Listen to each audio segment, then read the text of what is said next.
Winnie-the-Pooh by A. Milne.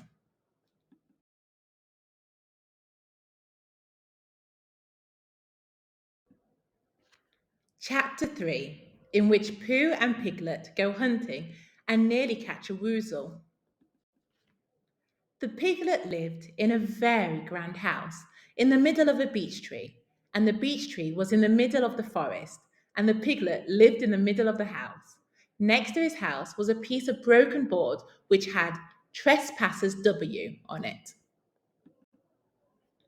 When Christopher Robin asked the piglet what it meant, he said it was his grandfather's name and had been in the family for a long time.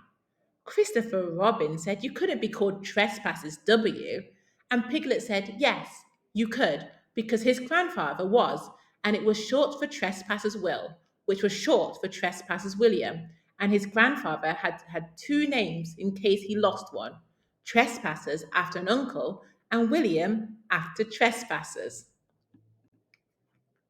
I've got two names, said Christopher Robin carelessly. Well, there you are. That proves it, said Piglet. One fine winter's day, when Piglet was brushing away the snow in front of his house, he happened to look up, and there was Winnie-the-Pooh.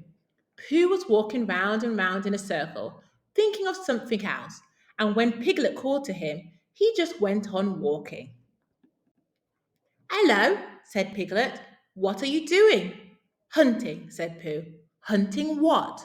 Tracking something, said Winnie-the-Pooh, very mysteriously. Tracking what? Said Piglet, coming closer. That's just what I asked myself. I asked myself, what? What do you think you'll answer? I should have to wait until I catch up with it, said Winnie-the-Pooh. Now look there. He pointed to the ground in front of him.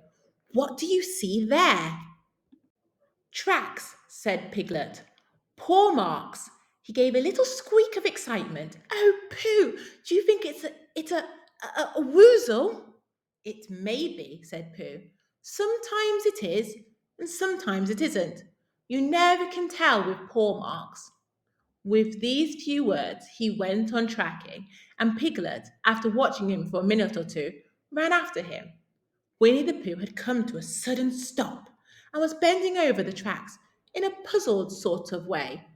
What's the matter? Asked Piglet.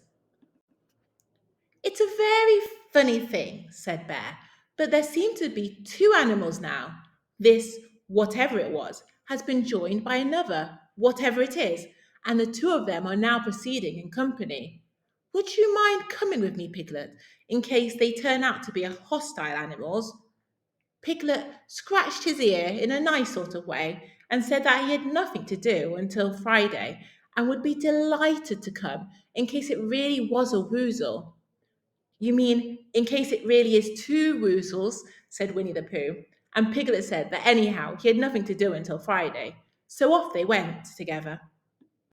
There was a small spinney of large trees just here, and it seemed as if the two woozles, if that is what they were, had been going round this spinney. So round this spinney went Pooh and Piglet after them. Piglet passing the time by telling Pooh what his grandfather Trespassers W had done to remove stiffness after tracking, and how his grandfather Trespassers W had suffered in his later years from shortness of breath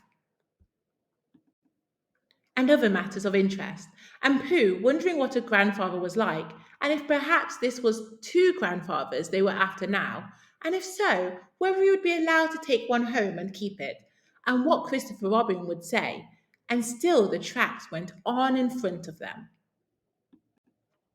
Suddenly, Winnie the Pooh stopped and pointed excitedly in front of him. Look! What? Said Piglet with a jump, and then to show that he hadn't been frightened, he jumped up and down once or twice more in an exercising sort of way. The tracks, said Pooh. A third animal has joined the other two. Pooh, cried Piglet. Do you think it is another woozle? No, said Pooh, because it makes different marks. It is either two woozles and one, as it might be, whizzle, or two, as it might be, whizzles and one, if so it is, woozle. Let us continue to follow them. So they went on, feeling just a little anxious now in case the three animals in front of them were hostile intent. And Piglet wished very much that his grandfather TW was there instead of elsewhere. And Pooh thought how nice it would be if they met Christopher Robin suddenly, but quite accidentally, and only because he liked Christopher Robin so much.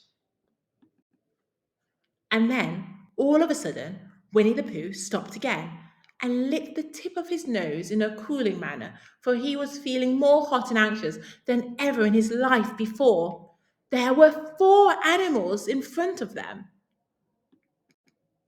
Do you see, Piglet? Look at their tracks. Three as it were, woozles, and one as it were, whizzle. Another woozle has joined them. And so it seemed to be. There were the tracks, crossing each other here, getting muddled up with each other there, but quite plainly every now and then the tracks of four sets of paws. I think, said Piglet, when he had licked the tip of his nose too, and found that it brought very little comfort. I think that I have just remembered something. I've just remembered something that I forgot to do yesterday and shan't be able to do tomorrow. So I suppose I really ought to go back and do it now. We'll do it this afternoon, and I'll come with you, said Pooh. It isn't the sort of thing you can do in the afternoon, said Piglet quickly. It's a very particular morning thing that has to be done in the morning, and if possible, between the hours of, what would you say the time was? About 12, said Winnie the Pooh, looking at the sun. Between, as I was saying, the hours of 12 and 12:05. So really, dear old Pooh, if you'll excuse me, what's that? Pooh looked up at the sky, and then, as he heard the whistle again, he looked up into the branches of a big oak tree, and then he saw a friend of his. It's Christopher Robin, he said. And then you'll be all right, said Piglet. You'll be quite safe with him. Goodbye. And he trotted off home as quickly as he could, very glad to be out of all danger again. Christopher Robin came slowly down his tree. Silly old bear, he said, what were you doing? First, you went round the spinney twice by yourself, and then Piglet ran after you, and you went round again together, and then you were just going round a fourth time. Wait a minute, said Winnie the Pooh, holding up his paw. He sat down and thought, in the most thoughtful way he could think. Then he fitted his paw into one of the tracks, and then he scratched his nose twice and stood up. Yes, said Winnie the Pooh. I see now, said Winnie the Pooh. I have been foolish and deluded, said he, and I am a bear of no brain at all. You're the best bear in all the world, said Christopher Robin soothingly. Am I? Said Pooh hopefully, and then he brightened up suddenly. Anyhow, he said, it is nearly luncheon time. So he went home for it. The end.